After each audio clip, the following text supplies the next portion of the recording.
What is going on, everybody? Benson, how you doing today? Good. What's going on, brother? Man, it's just another day where we're another week. We're ready to get it, ready to crush the week. And I'm excited that you're on here with me, man. So if you guys are if this is the first time you're tuning in, this is a call where we talk about all things real estate. And if you don't know who I am, I'm going to introduce myself really quick so you know if it's even worth listening to me. My name's Nathan Payne. I've done hundreds of deals, done millions of dollars in transactions, and I'm here to show you guys today how to analyze real estate comps, because that's a question I get asked a lot. And I got my awesome man Benson on here who's going to help me break it down. So Benson, who are you? Tell us who you are. What's up, man? What's going on, everybody? Benson Juarez. I am a real estate investor.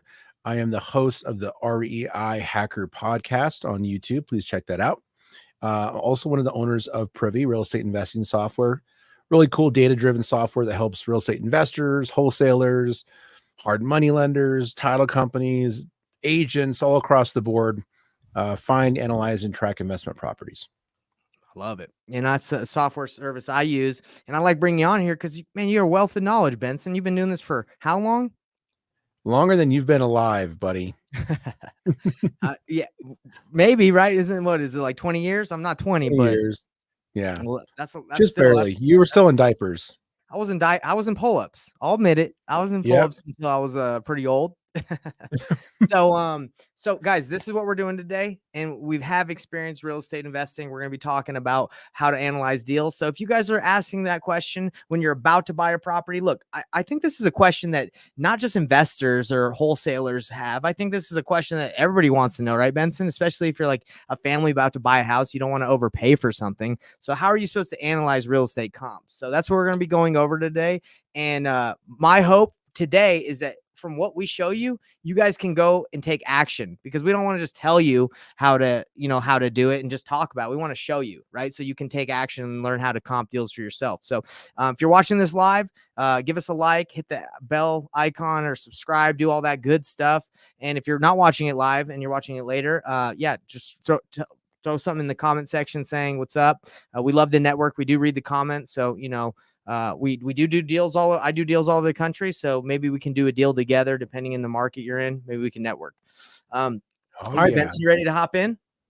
Yeah, let's do it. Okay. So let's just talk about the question, how to analyze real estate comps. That's been searched a lot online, and I've had that question a lot to me, but let's break down what that really means. So analyze real estate comps. Like what, Benson, from your experience, what is a comp? What's a real estate comp? It's honestly, in my mind, that question is weirded oddly. It is. I agree. Because you're really not analyzing the comps. You're using the comps to analyze the subject property. That's right. Right. Yeah. But this is the thing. This is the kind of the way that people are, is like, they're not really quite sure. So if people are searching it that way, they might not find what they're looking for, because really it should be, how do you use comps to analyze real estate? Right. Yeah. Right. And so comps is just a short word for comparable. Comparable meaning a house that's similar to the one you're analyzing. That's similar right. bedrooms, similar square footage, all within a distance that's reasonable, typically within about a half a mile. And then you can use those past sales or other homes, because they could be active or under contract comps as well, to try to figure out what your house is worth.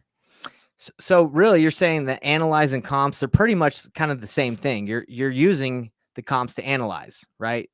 So how do you use comps to understand what real estate is worth? Absolutely. And in this case, it happens to be real estate, but comps is just, it's a general word, right? That you use comps in life.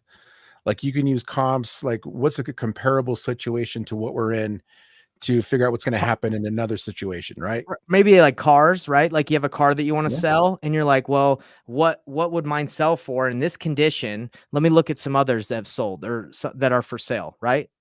Yeah, you look at Kelley Blue Book or one of those sites, Carfax or some of those other sites that are looking at like what past sales are, and they use those historical precedent to determine what's going to be happening today. Exactly right. So that's what you're doing, everybody, is you're comparing what other real estate has sold for near the property that you want to buy or is selling. Now, usually you want to use what they sold for versus what it's selling for, because anyone can throw a property up for sale for a price that is astronomically high or not going to sell for that price. So that's why you want to check sold data. But that can be difficult because in some non-disclosure states like Utah, I know Texas, I think there's 11. They don't show you what homes sold for unless you're a real estate agent. You have access to the MLS. So you have to go by, if you don't have that access to the MLS, you're not an agent. You have to go by what's selling, right? To kind of get a good idea. And that's what I do a lot too when I don't have that data. But that's basically what you're doing, right? Is you're just seeing, like you told us, what is stuff selling for? What did it sell for? Close to mine, right? Yeah. And let's not forget that there's a different way of comping when you're talking about real estate investing versus just real estate in general. So like right now you're selling your house, right? Right. And so an agent would come in there and they would pull comps to figure out what the list price should be. But they're typically going to be using as is comps. They're not going to use renovated houses to determine the value of your house unless yours has been renovated or it's been updated. Right. So you want to use like properties, right? So there's the characteristics of the house, which is kind of the foundation. And then it's like, okay, am I trying to sell a house that hasn't been renovated, or I'm trying to sell a fix and flip, or am I trying to do a wholesale deal? Right. And then at that point, after repair value is the most important piece of that equation. It is. Yes, it is.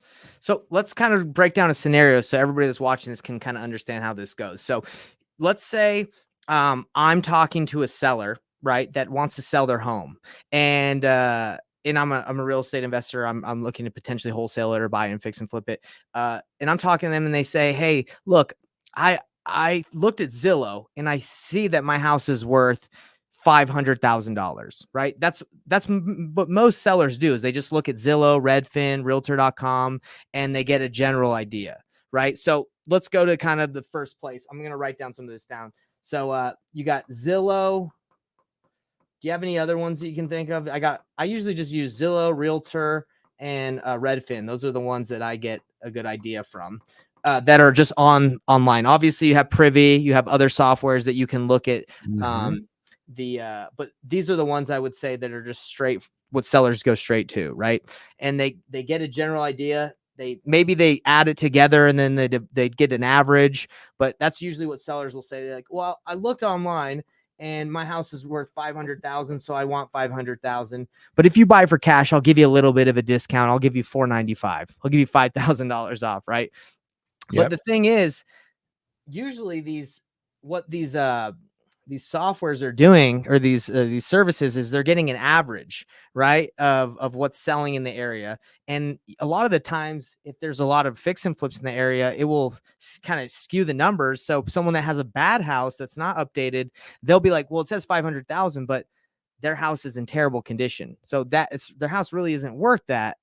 So I run into that a lot, Benson. I have people that just look at Zillow. Thing. Yeah. Yeah. Well, let's not forget too, Zillow has this tool called the Zestimate. There you go. Right. Zestimate. So Zestimate is what's called an automated evaluation model, or AVM. I don't know if Realtor and Redfin both do that as well, but it's basically, well, let's just talk about Zillow for a second. They're $1 billion company, and even they will tell you that their Zestimate is off a certain percentage in either direction, plus or minus. Right. So for the average homeowner who's just out there just trying to get an idea of what their property's worth, it's fine, right? Because it isn't going to be a big deal. They're just trying to get an understanding what their house is worth. An agent who's going to list their house, they're going to actually go pull real comps from the MLS. Agents won't use a Zestimate because they know it's unreliable. Right. So if an agent won't use it, neither should wholesalers. Yeah. Neither should fix and flippers or other investor types, because we know that those numbers are skewed. And like literally sometimes we're talking about 8, 9, 10, 12% ROI.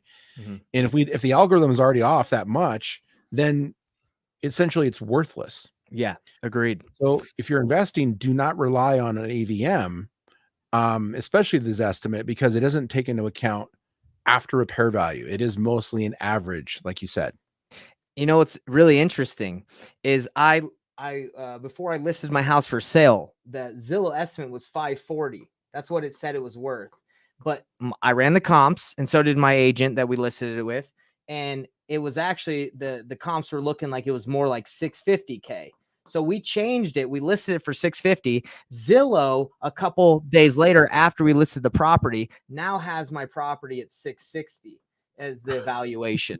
So I How'd don't that know happen? how that works. They're really just taking what people put, the data that puts on there, and they're just using their algorithm, right? So you really can't trust it. And if you're talking to a seller that is taking it for the gospel and they're saying, well, Zillow says this is what my house is worth, that's what it's worth. Again, Zillow isn't able to walk your house to see the condition it's in. If you have new Mhm. carpets, if you've updated the kitchen in the last 10 years. So again, it's a quick estimate, right? But it is not the exact. So I love what you said. Do not, if you're a real estate investor, you're dealing with, sometimes small margins when you're flipping a house. You do not want to go off the estimate. You want to go in, dive a little bit deeper, right? And to see what's sold and doing comparables. So now that we've talked about what most people do, how can you go a little bit deeper and find that information? We've talked about it a little bit, but let's write it down. Benson, I know you said agents, right? So if you're an Mhm. agent, you have access to the MLS. Can you explain to people what the MLS is? Yeah, the MLS is an acronym. It stands for multiple listing service. So it is basically a database that will help real estate agents put a property for sale and allow other agents in that market to see it. That's the MLS in its kind of most basic form. It's like just a database, a listing where other agents can see it. Now that has grown and changed and evolved over time. Now it isn't just other agents can see it. Now they do what's called syndication, where if the seller approves it, the listing agent can check a box in the listing that says syndicate this to other sites. So they'll Mhm. push it out to Redfin, push it out to Zillow, push it out to other, other sites that are out there that are open to syndication data pushes. And now they get more eyeballs, right? So most sellers do it. There's only a small percentage that don't, like people who are selling like, you know, really expensive homes and they don't want the public to know that they're for sale. Yeah. Most everybody does because it gets you the most eyeballs, and that's Right. really what the agent's looking for.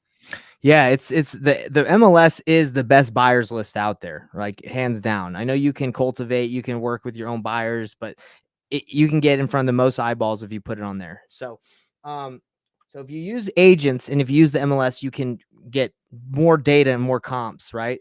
So if you don't have a license or you don't have access to MLS, then what investors I feel like use if they're not using the MLS is they go to softwares right within the industry of real estate investing. Yeah. And you work with Privy, and I'd say Privy has great data, analyze what a property is worth, and that goes back to our question.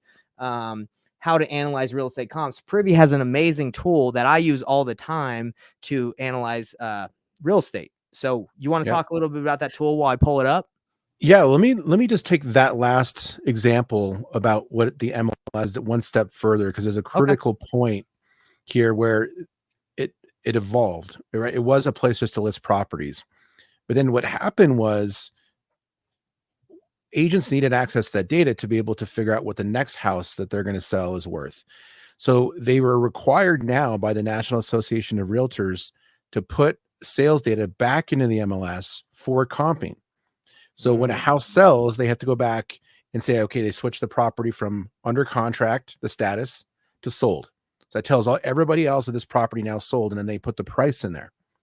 That price is what agents use to determine comparables, right. as well as real estate appraisers, and some other people have access to that.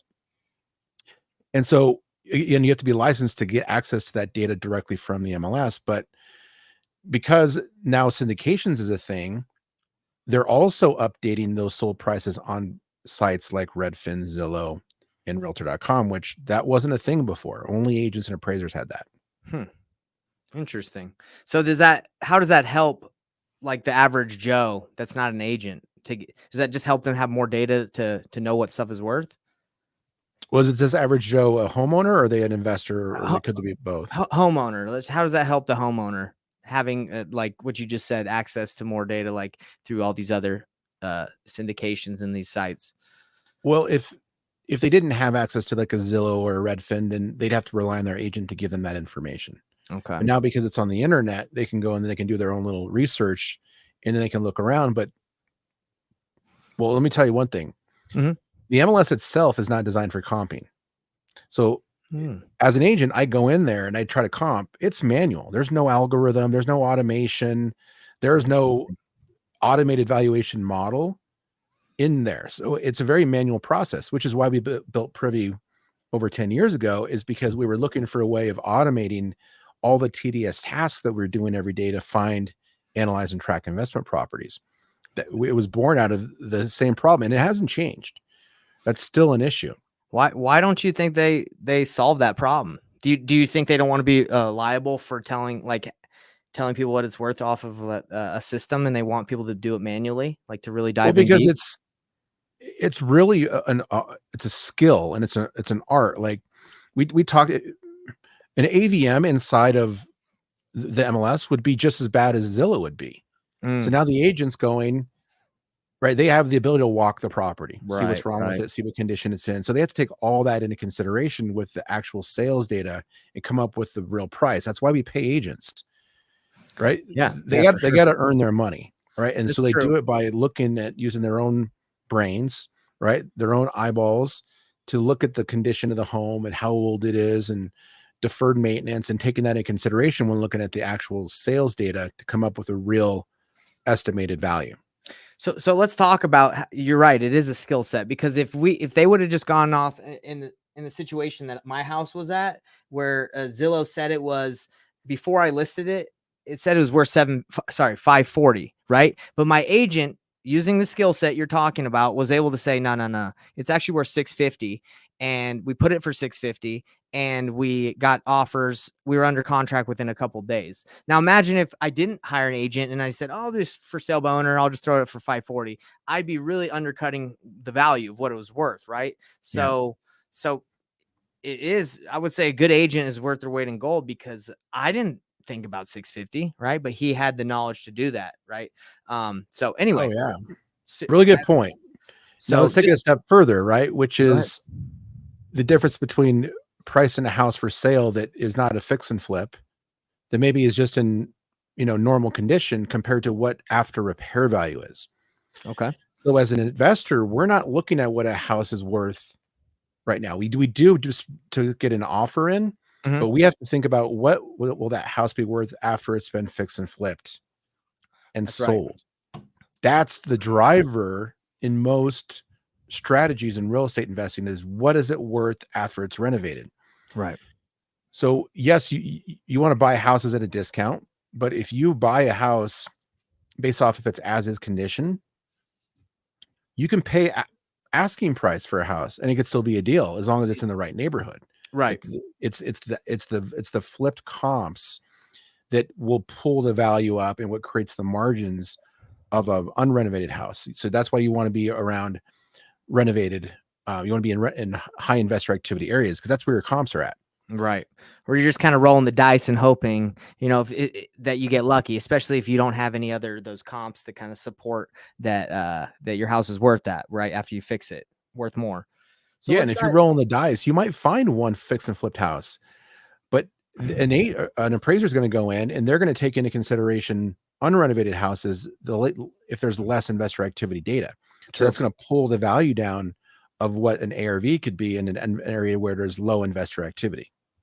Very true. So let's dive into the tool that you said you specifically built this to solve the problem of it being extremely tedious to analyze a deal. So let's dive into it. So it's called Privy. If you guys haven't heard of it, it's called Privy. And actually, I'm going to show you guys on my screen right here. I'm going to share my screen so you guys can see how quick and easy it is. And again, I use this daily to comp deals and to check out what they're worth. So I'm going to go to Florida. We do a lot of deals in Florida, and there's a lot of data there as well, because there's a lot of investor activity. So we're going to go to Orlando. So as you can see, Benson, do you want to explain what all these blue dots are? Well, it depends on the filter you ran. I didn't see what filter you ran, but this is just the matches for whatever filter it is. Is this investor activity? This is investor activity, I believe. Let's Okay, see. so if you clicked that button that said fix and flip, then it will show you where all the fix and flips are located. There it is. Um, So and yeah, I went deals and then fix and flip. okay, so you can click into that filter real quick. I just want to take a look at it. Mhm. Fix Okay, and now you're flip. doing fix and flip. Yeah, There you go. fix and flip, 75%. You can drop it down if we need to. Active, single family attached, and run the search. So these are all the fix and flips that meet the criteria of the filter, correct? Right. So they bought them lower than 75% of the ARV, which is right around where most people are buying houses to be able to think that they're viable for a fix and flip deal. So Awesome. you have, those are all the matches, right? So this is everything in the last 12 months. So it looks like there's 391 that happened in the last 12 months. Perfect. Okay. And then obviously the closer I zoom in, it changes. It'll change. And then you'll actually get to see each individual property. So right just to the right of Orlando Mhm. proper down there, then it saw that there was some fix and flip activity. What do you think about this one? You want to take a look at this one? 249 Hastings Street. Can you see that? And no. You don't see it? Oh, there we go. I see that one now. Yep. So let's take a look at this. So this looks like a pretty good opportunity that it just found, right?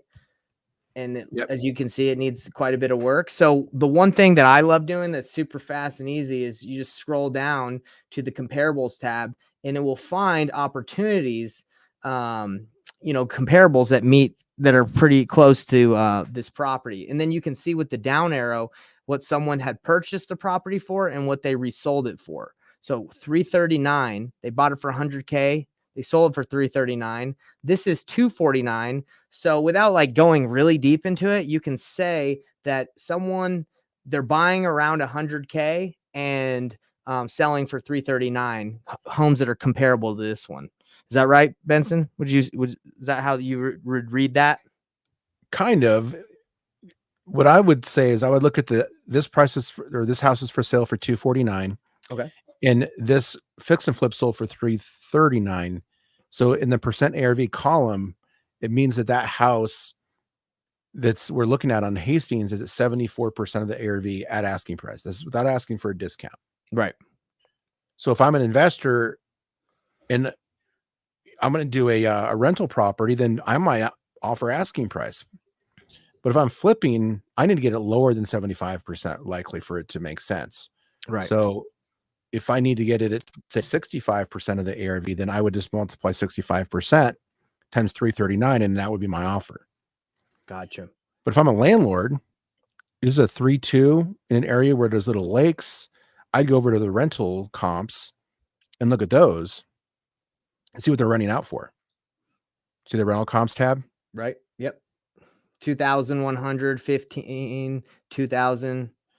I'm looking at what the rents are going for. Looks like it ranges from like 15 to 2K a month for this area. Okay, You seen that? No, I'm not seeing it yet. I see your mouse moving, but you have to click the rental. Oh, I did. Maybe it's just taking some time for you to see it, but Oh, there he goes. It just popped up. yeah, it's just maybe it's lagging a little bit. Okay. Yeah, so this would be a good area for a rental, and you got a pretty good range here. Yeah. And so if I got this thing for a little bit less, then there's a good chance I could get close to that 1% rule. It's true. Yeah. The thing that I really like about looking at this is I can go to the one that was flipped at 339 and I can click on it and I can see what it looked like before and after to see what they did to it. How updated they made it. A lot of the times it has a lot more pictures to show you, but this one has the Google Street View, but it's totally fine because it shows you what they did to the property. Looks like they did a pretty good job. They got it $100,000. That's a pretty deep discount. 100,000 and sold it for 339. So this one must have been really, really jacked up. And they got it direct from seller too. That's something important to note because it says public record section there.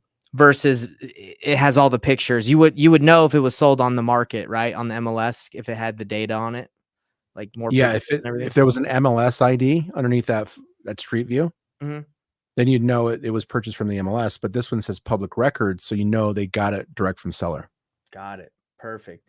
Now this would be a good buyer, right? Like if you were able to get that property under contract and get it lower in the range where they usually buy properties, you could reach out to them and you could say, "Hey, would you be interested in buying a property that you just bought, that you just flipped?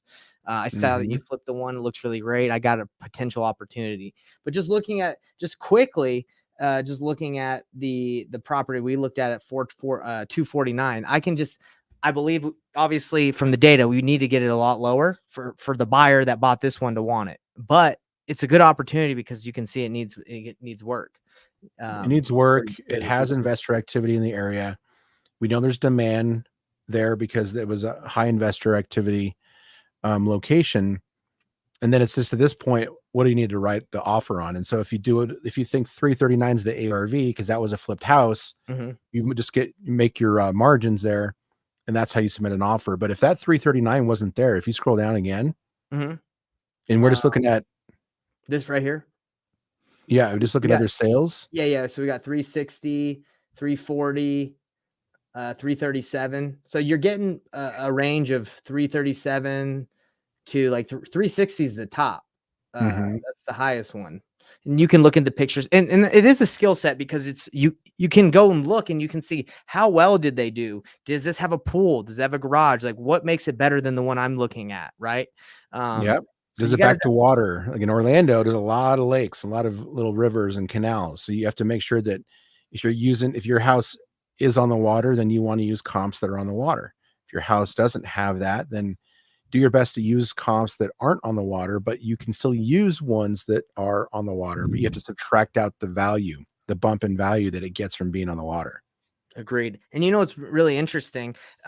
You have to, when you're doing real estate investing, you really should understand your market very well instead of bouncing all over the country like I used to. Because this area, for example, like right off of Glendale, like this could be like the coveted street. This could be like the where everybody wants to live. And just across this main road, North Hastings, this area could probably not be as desirable for some reason, and you just don't know. So if you got Mhm. something here and you're like, oh, well, and the data wasn't giving you what we're seeing right now, but you're like, oh no, the ARV is 339. Well, potentially it probably not because this it's not as nice if an area is across the street or it's on a main road and people don't like the traffic or the noise. So understanding your market is really important when you're doing this business, guys, because it can make or break a deal. I have an experience where one of my buddies, I grew up in East Cobb in Georgia, and there's a school system where like the top 3 schools like are really desirable. So the real estate is more, but like if you go across the block, just like one street, and you're in a different school system or zone, the houses aren't worth as much because the schools aren't as nice. So wholesalers don't know that a lot. And my friend gets deals and he flips, and he offered a lot more on this one property, won it, but it was worth a lot more. And the wholesaler that had it just didn't know. So it is important to know your area because it can determine a lot on the value in which you can resell it for. Yeah, really good point. And the other thing too, and we've been talking about it loosely, but this whole concept of doing adjustments. So real estate's very unique, right? Even if you have the two properties that are the exact same, they're both 3 bedroom, 3 bath, and they're across the street from each other, exact same square footage. They're both ranches. Well, one faces north and one faces south. Mm-hmm. Well, in Colorado, that makes a huge difference in which direction the house faces. Because if you have a house that has a lot of shade, that means you got snow way up until like April. Right. And people don't like that. So they'll pay more for a house that faces the other direction. And so even with two houses the exact same in the same neighborhood across the street from each other can have a difference in value just simply because of the way the lot's oriented, if it has a view, Mm-hmm. if it is has something else that people value in those areas. So you really have to pay attention to what drives value, and then you have to adjust the values up or down so you get a more accurate comp value. Yeah, and you know what's really I find interesting is like once investors get a little bit more savvy, is a lot of the time they'll look for additional ways to add value. Like, can you split the lot? Can you change the zoning? Can you do a flag I can't remember the exact way they word it, but it's like a flag type of development where you can build a house on the front and then you like make a little driveway and it goes to another house on the back. So I think they call it like, have you ever heard of that? It's like a flag type of, There's an easement and then an ADU, additional dwelling unit. yeah, I can't remember. It's something that I've seen a lot here in Utah. They like call it like a flag development. Whatever, man. I don't know what I'm talking about. I don't develop stuff yet, but Yeah, I've I never heard know. that flag term, but Yeah, it's different everywhere, right? But the right. ADU part is pretty common, right? So additional dwelling unit, and people are Mhm. building those in the back. In a lot of areas, they only do it where there's alleys. There's actually Mm, an alley already in the back there, and okay. not they're not building new roads, which is a way of doing it. But also too, like the whole house hacking, Right. pad split kind of scenario where you got multiple people living in one house and you're I've renting seen them that. out by the room or by the bed. Yep. And you could take like a house that would only go for maybe $2,000 a month through traditional rental to like 4 grand a month. I've never done the With that pad split. split, man. Have you tried that? No, I haven't, but they're coming to Colorado here in the next couple of months. And so they presented at our meetup Yeah. last time. And so there's a real opportunity there and just changing the way you look at the real estate asset and figuring out how you can monetize it. Yeah, like for me, me and my wife, when we got married, we bought a house that was bigger than we really needed, and we had a basement we never really went into. So I just we just put a kitchen downstairs and a separate entrance, and we're renting it out for the last 5 years, and didn't have to pay a mortgage because it covered our mortgage and more. So like, there's a lot of different ways that they call it mother-in-law basements or additional Mhm. dwelling units. They can call that too, but yeah, there's a lot of different things you can do with real estate, and it's really interesting. Like in markets like Toronto, where I'm moving, like it's very expensive to buy homes. So there's a lot of people that are adding ADUs and adding more ways, like more rooms or ways to separate, so people can afford to have, that type of home. So they can get more people in it, right? They can have more family members come and live there so they can help pay the mortgage. I think that's what's going to happen as real estate gets more expensive. People are just going to have to find a way to be able to afford it by getting more people to live there, right? If they paid the mortgage together. I know a lot of like families do that, and multi-generational families do that. Yep. So Yeah, there's a big affordability issues right now with housing.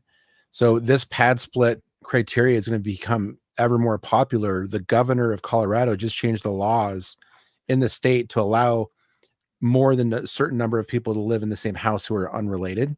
And it was illegal before recently.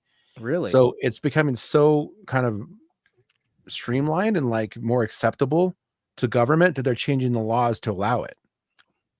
that's interesting. Wow. Well, that actually brings. I have a question that you might be able to help me answer. I don't have the answer to it, but do you mind if I ask you? It's outside of like what we're talking about, but I figured it kind Sure. of goes along with what we're talking about. So I have a buddy I was talking to. He bought an Airbnb here in Utah, and it's not performing that well. So he's trying to get out of it. He got it licensed with the city so he could do the Airbnb, right? But now he's trying to sell it as an Airbnb with the licensing, and I think it's the county or the city. They're saying, look, you can't sell this with the licensing, because if you sell it, then that person that's buying it, like they're not a part of your business. So you can't sell this as a potential Airbnb that's already licensed, because someone's gonna Hmm. have to go through that process again, and we might not let them have it. So I was telling him, I was like, man, that's not fair. Maybe you could just sell the property as like sell the LLC itself, the business with the property inside it. And he was saying something like the business with the county or the city would stop that, or they would say that's not Hmm. cool. And I was like, well, maybe you sell it on a contract for deed and you stay on as the owner. And then once they completely buy you out, like the deed transfers. I don't know. I was just thinking, hey, there's got to be a way that he can do that. So, because he said that because he wasn't able to sell it with the licensing as it being already approved, he had to drop the price $50,000. And I was like, man, that sucks. There's got to be a way. So I don't know if that makes sense what I just asked you, but I'm just trying to see It if there's a it way to help does, out my yeah. buddy. He might be able to separate them, right? So it's like a package deal. So sell the real estate as is, and then you sell the LLC separately from the real estate. But there's another agreement that includes both, but that doesn't get recorded at the county, Okay. right? So they could put a contract together with agreement to sell the house and an agreement for the LLC, which owns the license, right? The LLC does Right. probably, or is it him? I That would think be it's an important. LLC. I think it's the LLC, but if it is the LLC, then he could just make whoever buys it like a member of the LLC, right? Like, or will eventually Yeah. sell it to him, right? So they could own it. And then he would remove himself as a member to the LLC after the fact, and none of that gets recorded anywhere. Yeah. That might be a way around it. Yeah. Cause I'm I just, surprised that the county or the city is so interested in how he wants to do business. Like, it's none of their right. business. Yeah, that's what I found it so interesting. It's like, how would they know, or how are they going to be so meticulous that when you sell this, they're going to say, okay, nope, next person that owns it is not going to be able to get approved to have this be like approved by the city, this Airbnb. So I know there's got to be a way around it. And I put them in contact with my title company that like does a lot of these transactions. So Mhm. I feel like they'll be able to help, but I'll tell them about what we talked about. But guys, Yeah. the reason why I'm asking Benson about this is because the, just the fact that that property is an Airbnb, right? That's currently licensed and is approved does make it more valuable. And because he's trying to sell it and they're saying no, he has to drop it by 50K. So there's going to be situations where maybe someone's trying to sell something and they think it's worth more, but they're, according to certain situation, it might not be. So you need to understand as you're buying things to be aware that maybe things are worth more or not worth as much as you think they are. Right. Which again, Yeah. you need an expert to look at stuff to So help you out. I would say something about that too. Like, if you find a way to get creative with a property and make it more valuable, don't let that be what you make your offer on. Like, always underwrite a property and pull comps based off of the worst case scenario. Of course. This is what a lot of people who did Airbnb were doing, and they got screwed because they were writing offers based off of what the rents were based off of an Airbnb scenario, and they would Ooh, get into it and then realize it wasn't performing, almost like your buddies in, and unfortunately. then they could switch it over to a traditional rental, but then it wouldn't cash flow. Yeah. And so now you underwrote it from the highest level. You should be underwriting from the worst case scenario in case scenario A doesn't work out. Yeah, and I would say same thing for flippers. I know a lot of flippers sometimes, like if they're newer, they'll look at like best case scenario, like, oh, it needs carpet paint, maybe a little bit of the kitchen. This will only be a 25K rehab. The flippers that I work with that have been doing this for a long, long time, they go worst case scenario. They say, if everything works out, worst case scenario, it'll probably be like 90,000. So I'm going to say like 95. That's the rehab, right? And Right. if they don't have to pay that much, they win, they really win. And if they do, then they still have some buffer. But when you go and you don't really give yourself room, you're potentially putting yourself in a bad spot, right? Yeah, there's a term in the fix and flip world called contingency, right? So you have your contingency, which is 5% typically for an experienced investor on costs, like the cost of doing the construction. Mhm. But some of these guys go up to 10%, and they underwrite off of that, and then they write an offer that is, takes into consideration that you might have an increase in costs. You might not get to sell it for what you want to sell it for in the back end. Maybe comps adjust, or the stock market has a hit, and so everything gets stagnated. Mhm. So it's just a good strategy to have a contingency. Yeah, and I think this goes into every strategy. I feel like whether you're fix and flip Airbnb, I know in rentals, a lot of people they're like, well, if it cash flows like $100, I'm good. Or if it breaks even, it's like, well, no, hold on. You got to take into account vacancy. You got to take into account like issues with the property maintenance. And a Mhm. lot of people don't put that buffer. So they think they're cash flowing, or one bad tenant that's vacant and you got to fix up the property. Like you're negative. So Yep. I always joke around that the book Rich Dad Poor Dad, it probably has lost people more money than it's made for people, because a lot of people get into the business and they're like, oh, I just need to find something and I'll cash flow. But they don't they get in there and they're not aware of all the things that that could happen. Unfortunately, I don't know if you've seen that, Benson, but I've seen that a lot Oh with yeah, people I I've talk to. experienced it. I haven't just seen it. I've done Okay. it. Yeah, you're like, oh, I really want this. This is a nice property, and then things happen. Yeah. Tenants get crazy, and they do. They can get crazy. So make sure you give yourself a. What would you say is a good buffer, like on cash flow, like at least $400 a month that you like? Would you say that you have a buffer between? I don't know Man, if you have a it rule, it but all depends, right? Because you think about the mortgage, right? If you got a $30,000 mortgage, then 400 is not covering anything. that's true. Um, but if it's a house that's like a standard 3-2 in middle America, then that's really good actually. But I think it's on a case by case. It It really is. really does. Yeah. Yeah. I know some people play it tight though, right? They do. They The do. optimists out there. That's right. That's right. Well, hey, Benson, I think we've really crushed this topic. We've dived in deep into how to analyze real estate comps. I hope it was helpful for everybody that watched. Benson, thanks so much for coming on here with me. Thanks, I man. have fun chatting with you about real estate, and hopefully you guys can take this information. Go check out Privy if you don't have it yet. You can use the code Painless. It's right there. PAYNELESS Painless. That it'll get you a discount on your first month. Isn't the promo that you guys are running on the It's the code? first month.